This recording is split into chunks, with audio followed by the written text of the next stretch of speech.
अस्सलामुअलैकुम। अगर आप शायर हैं या अफसाना निगार, राब्ता कीजिए आवाज स्टूडियोज की आवाज टीम से। हम बनेंगे आपकी आवाज।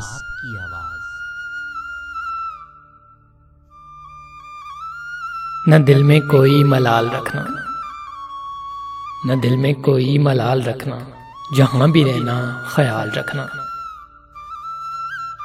तू रोज एक बार फोन करना, तू रोज एक बार फोन करना, ये राब्ते तो बहाल रखना। वबाएं रब की तरफ से आई, वबाएं रब की तरफ से आई, तू चाहतों का ख्याल रखना। तकाज़ा इंसानियत का ये है, तकाज़ा इंसानियत का ये है कि नफरतों को भी टाल रखना।